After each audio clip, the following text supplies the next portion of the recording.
All right, everyone, welcome back. This video is dedicated to learning objective 4.3, which is learn how to identify the circadian rhythm and how it relates to sleep.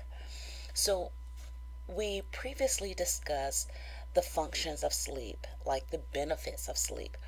Now we're moving to a broader discussion about how we develop our sleep wake cycle.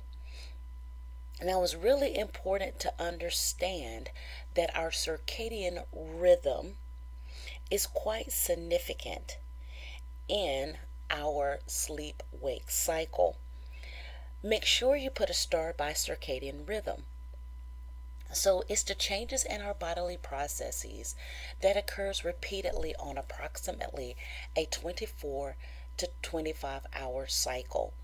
Your circadian rhythm includes the changes or dictates the changes within your body temperature, meaning we oftentimes will have a slightly higher body temperature during around 9 and 10 o'clock in the day. And your body temperature also typically declines during night or during sleep.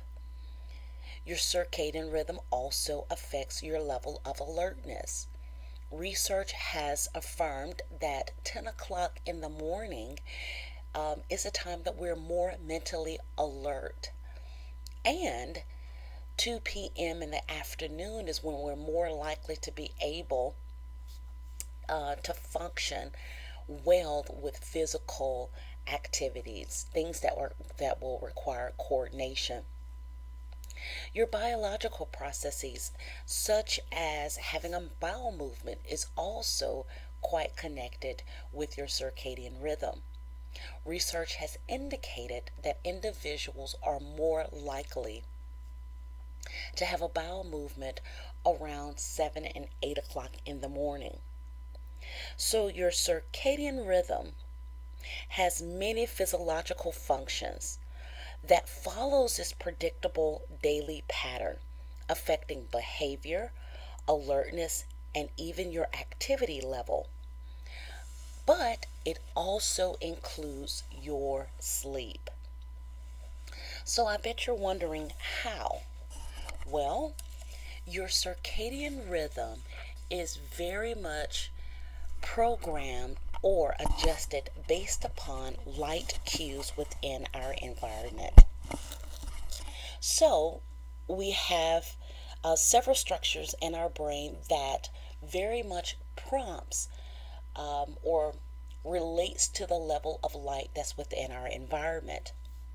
Now, it's really important for us to recall that our hypothalamus is really significant.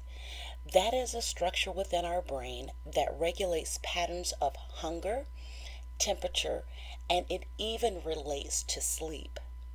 Within our hypothalamus, we have what we call the suprachiasmatic nucleus. Some people just refer to it as the SCN. It's actually two tiny bundles of neurons within the hypothalamus. The SCN sends messages about light to the rest of the hypothalamus and the reticular formation area, and even regulates the pineal gland's production of melatonin. We understand that melatonin is a sleep-inducing hormone. In fact, somebody oftentimes refer to it as the Dracula hormone. So when there's high levels of light, lower levels of melatonin is produced. And when there's lower levels of light, more or higher levels of melatonin is produced. Therefore, creating more of this production of sleep-wake cycle in us. Now, there are environmental factors as well, meaning things that we're doing or behaviors that we're doing that may interrupt our circadian rhythm. And so people call those disruptions in circadian rhythm. One example of it is weekend lag. Have you ever noticed so many people dislike Mondays? And we oftentimes wonder why? Well, they have had some form of disruption in their circadian rhythm. Over the weekend, they have stayed up all night, and then Sunday night, they're preparing for work or school, and they want to have a decent night's rest, and they may go to bed at 10 p.m. However, they're not able to fall asleep until maybe 12. And it's primarily because they have pretty much stayed up all night the previous 2 days. So they have a disruption in their circadian rhythm. So again, weekend lag is an example of a disruption. Jet lag is a disruption as well. When individuals fly to different time zones, you will start to notice that they will report some form of sluggishness, tiredness, things of that nature. And again, it's because their rhythm is off. However, it typically takes a few hours to maybe a day for us to get back aligned or have some form of quote unquote normalcy with our circadian rhythm.